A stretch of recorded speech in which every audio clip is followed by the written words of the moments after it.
Estamos de volta aqui no Prêmio News e, como você já sabe, neste bloco trazendo mais informações e entrevista para você.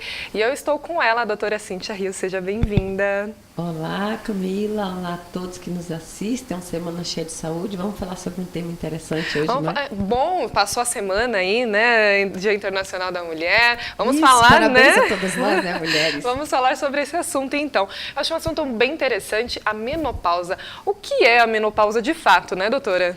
O que é a menopausa, né? O que é esse fenômeno que todas nós vamos passar? A menopausa, como o nome próprio indica, é uma pausa numa fase da vida relacionada aos nossos hormônios. Então, todas nós vamos passar por isso, só que a menopausa marca a última menstruação. Na verdade, esse período inteiro chama-se climatério. E ele começa muito antes da última menstruação. E é o período que a gente precisa estar preparada, porque a partir daí consequências virão e a gente tem que estar preparado para estar da melhor forma possível, né? Com certeza. Então, isso é a menopausa, é a última menstruação. O período inteiro chama-se climatério, que é quando começam as alterações hormonais que vão culminar com a menopausa. Bom, essa última menstruação, né? Menstruação. Como que ela funciona no organismo da mulher? Ela vem com um processo? Qual é o tempo, mais ou menos, para chegar, né, esse período? Muito interessante, porque a menopausa, a última menstruação, ela vem em média 3, 4 anos antes, começa o período. E ela é um período progressivo, né? É diferente do homem. No homem se chama andropausa. A mulher tem a menopausa e é um fenômeno que marca uma nova fase. A partir dali, a gente tem um declínio hormonal feminino, principalmente do estrogênio, que é o nosso anabolizante natural. É o estrogênio que nos dá colágeno bom, cabelo bom, a femininidade. Então, a menopausa marca essa fase. É uma fase onde a gente deixa de ter o estrogênio como fonte principal. E como toda alteração vai levar a consequências no organismo. Então, é aquela fase que você passa a perceber que a pele está mais flácida, passa a sentir calores, né? Você passa a ganhar depósito de gordura abdominal, então engorda, ganha peso com mais facilidade, sim, porque como todo anabolizante, o estrogênio é o hormônio, é a testosterona da mulher, ela acelera o depósito de gordura, principalmente na região do abdômen. Então a mulher fica com menos cintura, a mama fica mais cheia, mais gordinha também. Por isso a gente precisa estar preparada para essa fase. E mais ou menos, hoje as mulheres têm tido menopausas mais precoces, né? Se a gente tem estudos comprovando que a mulher menstruava até os 55 anos, hoje está em média em torno dos 45, 48 anos, já é muito mais comum. O que não é bom, né? E não é interessante. Então a gente precisa estar preparado para essa fase. Seria bom que a partir dos 40 a gente já pensasse que está começando o climatério e se preparasse para isso. Com o quê? Melhorando a qualidade da alimentação, melhorando a atividade física, evitando o ganho de peso excessivo, porque o ganho de peso, a obesidade, piora a qualidade do climatério e da menopausa. É interessante que você faça disso o hábito de vida, de fazer atividade física, comer bem, se hidratar, melhorar o seu sono, porque se isso tudo já vai estar alterado a partir de agora, se a gente se preparar, isso é melhor. Então tem como se preparar para essa fase, né, que todas nós vamos chegar, tem como se preparar. A gente vê às vezes, né, tá comentando com você nos bastidores, que fala sobre soja, fala sobre essa alimentação, para evitar alguns sintomas da menopausa, que eu acho que o principal, que é o que mais é conhecido, é aquele calorão, né, que todo mundo reclama, fala do calorão. Se fala muito da soja como uma forma de ajudar essa fase ou melhorar os estrogênios. Mas, na verdade, a gente tem hoje a questão da soja transgênica e ela não é um auxiliar alimentar. Seria importante não consumir a soja transgênica. A gente precisaria da isoflavona, que seria uma semelhança com o estrogênio que a gente iria produzir. Mas, com a questão da transgenicidade alimentar, essa soja influencia diretamente numa enzimazinha que vai alterar o funcionamento hormonal. Na verdade, ela acaba afetando um pouco o funcionamento da tireoide, que é uma glândula que produz o hormônio da força, que vai ajudar a fazer a ovulação e manter o quadro ovulatório. Se você usa um alimento que prejudica a sua ovulação, também prejudica a formação do estrogênio, então você vai ter um declínio ou uma antecipação.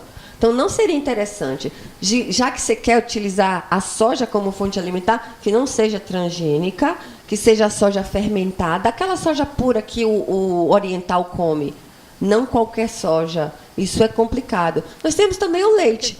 O leite é um alimento que, de certa forma, não que ele vai induzir a menopausa, antecipar a menopausa, mas ele pode ser um xenoestrógeno. O que é um xenoestrógeno? É um estrógeno estranho ao corpo.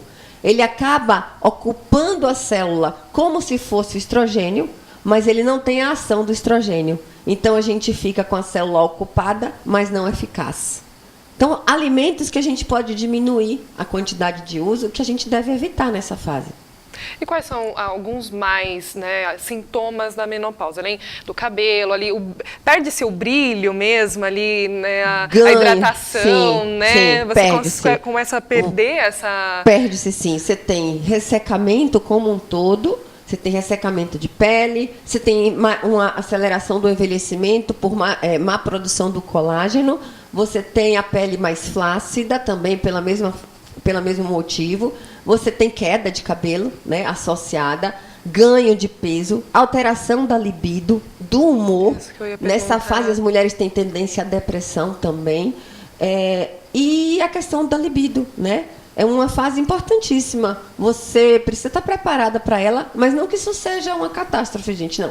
Vai acontecer, mas não precisa ser com toda essa intensidade, só depende do seu estilo de vida. Se você auxiliar, tratar, comer bem, ela vai passar como outra qualquer. E você consegue amenizar os sintomas. E as consequências, né? A gente pode ter aí uma perda óssea importante, a osteoporose é um fator.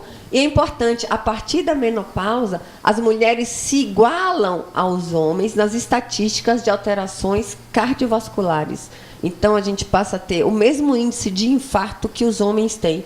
E é mais precoce, por causa justamente da perda do estrogênio, que é o hormônio que dá força para o coração. É um hormônio importantíssimo, né? É o né? hormônio feminino, é o hormônio do poder, é o hormônio da beleza. E ele acaba entrando em declínio, o que não significa que a gente não tenha beleza e nem vida longa depois disso. Porque há como modular, há como ficar bem, há tratamentos para isso. O importante é você procurar um especialista que cuide de você, da sua saúde e te oriente de uma forma global. Nossa, interessante. Nós não damos tanta importância ao longo dos anos, né? E acabamos, enfim, tomando alguns remédios. Até falamos no último programa sobre a pílula, né? E isso vai trazendo consequências? Sim. Sim. A vida é uma poupança que você deposita todos os dias os créditos ou os débitos que você vai ter, né, no futuro. E um deles é essa questão da menopausa. O que se percebe hoje nos estudos é que tem sido mais precoce essa menopausa por conta do estilo de vida. Então, não é uma questão genética, né? É uma questão ambiental. É o que você faz que influencia no seu corpo para que ele acelere esse processo de envelhecimento, antecipe essa fase. Não é interessante que uma mulher de 40 anos, 38, tenha menopausa de forma alguma, porque isso vai implicar em alterações fisiológicas que não seriam nem fisiológicas aos 40 anos de idade, seriam fisiológicas aos 60. Então, é importante procurar saber se você está no climatério, se você está próximo da menopausa e, se assim estiver, como cuidar para passar melhor por essa fase. Porque há como retardar, há como melhorar e há como passar ileso. Porque Deus é sábio, né? Ele não ia criar e nem fazer uma coisa que nos prejudicasse. É uma questão hormonal, fisiológica e humana, vai acontecer. Só precisa acontecer da melhor maneira possível. Isso é um cuidado que você tem que ter com você e com o seu corpo.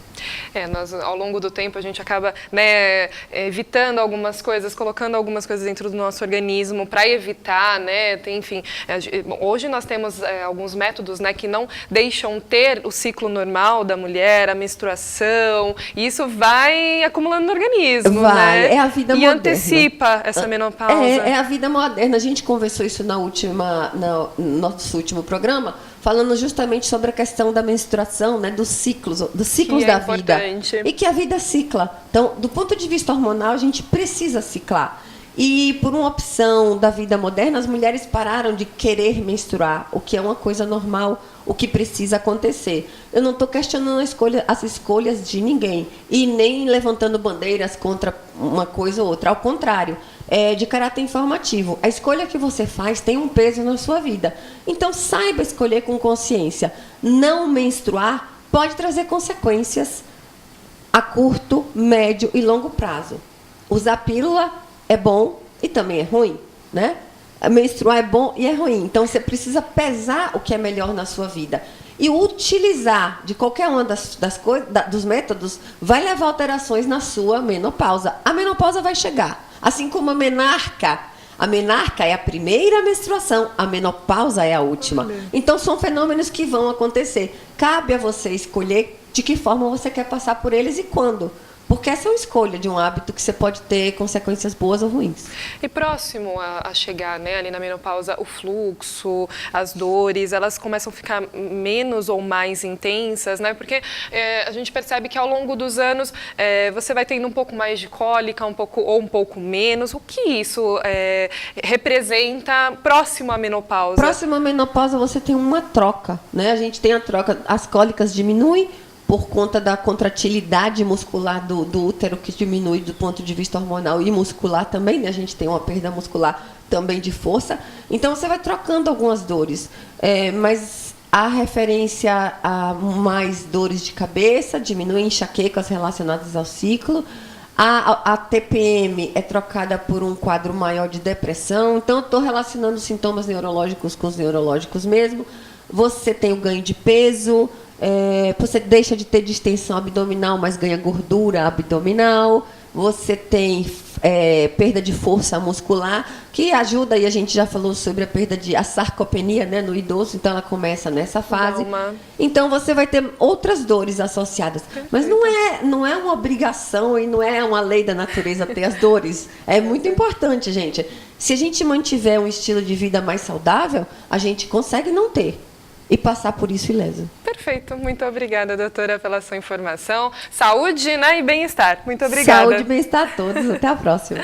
Bom, Prêmio News fica por aqui. Eu agradeço muito a sua atenção e espero você no próximo episódio. Até lá.